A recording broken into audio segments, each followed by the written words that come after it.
Hello, it's good to have you here. This is PrepStation Government SSCE tutorials. Okay, let's look at what we'll be having today.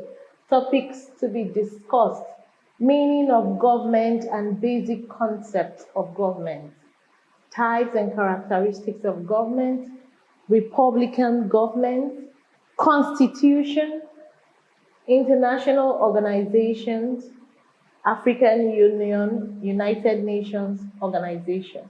Now, let's begin from the beginning. Yes. Now, this is like an introduction of government. We say government is an institution or body of persons that makes laws for the state.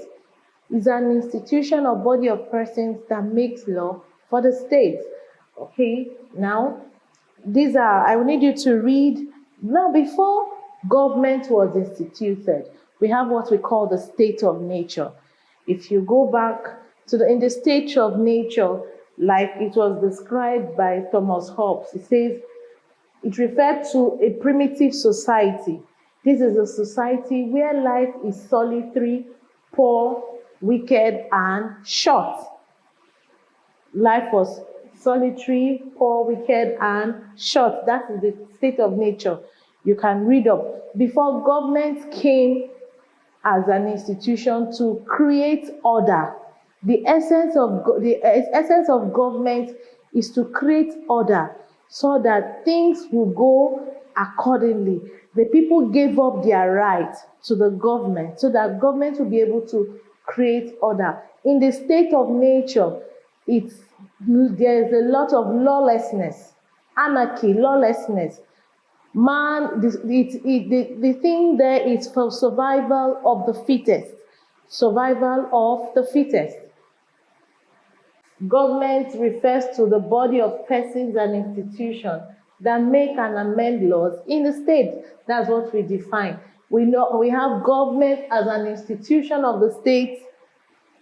We have government as a process or act of governing. It says government as a process or act of governing may be defined as the involvement of organs of government vested with power and authority for maintaining peace and security. So, like I said earlier on, government is meant to bring order. Government is meant to bring order.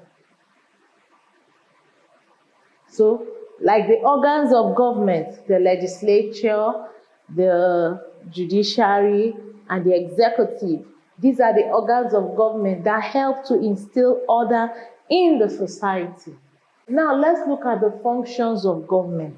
One of the major functions of government is the protection of life and property, protecting the lives of the citizens.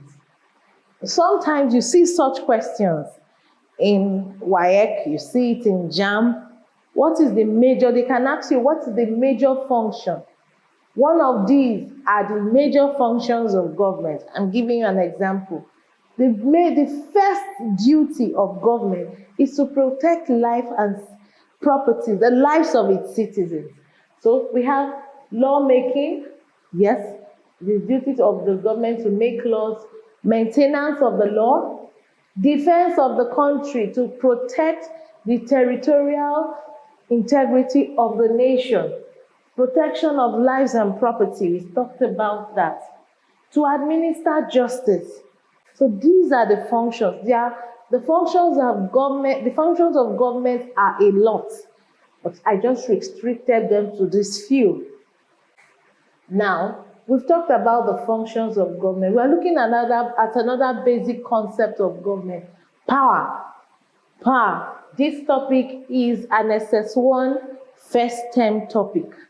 So it says power is the ability to control the actions of others, irrespective of their wishes. It is the ability to enforce decisions or command through the possession of means or sanction. It seeks to compel people to obey rules. Power makes use of what? Force. It makes use of force.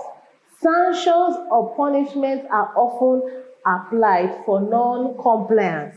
So when people do not obey, there's a sanction for disobedience. So take note of this. Forms of power. We have political powers. Political powers. He said this is a type of power that is exercised by the government in the running of the affairs of the state. Decisions made through this type of government are binding on the state. Yes, power. The president, the state governors, the people these people that have political power, it has been vested on them through the people. Now, power resides in the three arms of government and is derived from the Constitution. The power that the president enjoys is derived from the Constitution.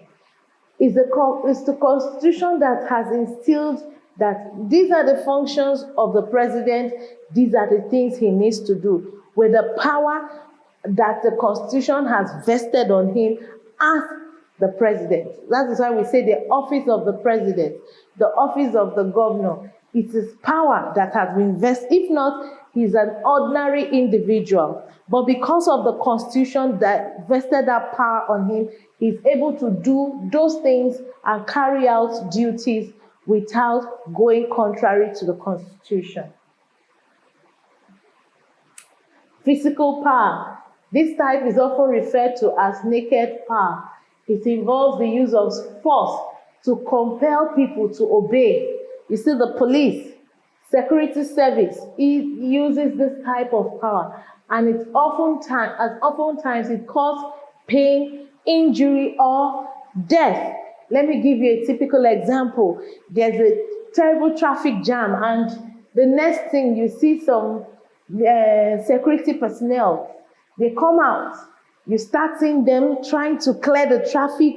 Anybody that is obstructing the road, you're not in the correct lane, you see them. Sometimes they bring out a whip, sometimes they scream, they shout, they tell you, stay in your lane, do this, just to maintain and create order.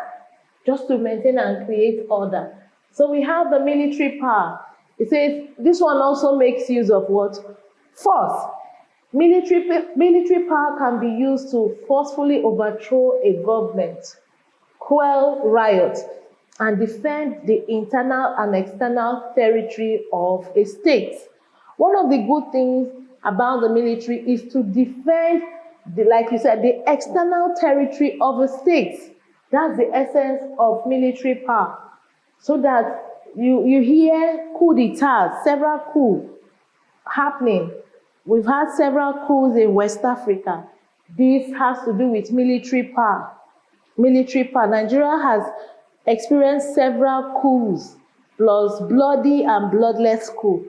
So military power is what happens where a military person takes over power from either a fellow military government or a democratic civilian government, either which. All right. Then we have economic power. Economic power. This type of power involves the use of economic resources at one's disposal to control the actions of others. Rich men exercise economic power over the poor by influencing government policies to suit them. Yes, they influence government policy. They can escalate the prices of things, maybe inflation, name them. That's economic power because they have the resources. They have the resources. Authority. Authority. Those days, a WAEC question can ask you what is the difference between authority and power. So now, let's look at authority. It said authority refers to the right to command or direct orders and enforce obedience. The right to command or direct orders and enforce obedience. The power of authority is derived from one's office and from the consent of the people. Let me give you an example. A policeman, a military officer, his position, his rank, when you see him, you don't have any choice but to obey the office. So the office from his office and consent of the people. Now let's look at the consent. The leader, your state governor that the people has voted in for him to represent the people. He has the people's consent. Your legislature, your legislators. So they have the consent of the people. That is what gives them the authority to act. The authority to act. It implies the acceptance by the people of someone's right to rule. Someone's right to rule. This is why even when military governments try to legitimize its authority by seeking the consent of the people, in a democratic society, the electorate are the primary source of power and political authority. Who are the electorate? Government students. You know that the electorate are the people, the voters, the people. So that's why in a democratic society, the primary source is the electorate, because they have voted the people that will represent them. It says, and they have the political authority to act on behalf of the people. To act on behalf of the people. Sources of political authority. Okay, the German sociologist Max Weber, he says he identifies 3 sources of political authority. And they are the traditional authority. This is the right to rule based on customs and traditions. You know, your traditional rulers, the obas, the emirs, the obi, the alaafin, name them. So, he said to rule based on customs and traditions. It is hereditary and it is based on norms, customs, and traditions of a particular society. And one thing you need to take note, the traditions of these people, of this particular society, may be different from the other. So these are the things you need to know.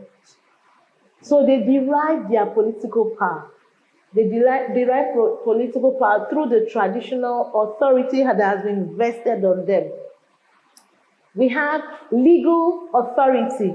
This type of authority is derived from the body of rules and regulations governing a society.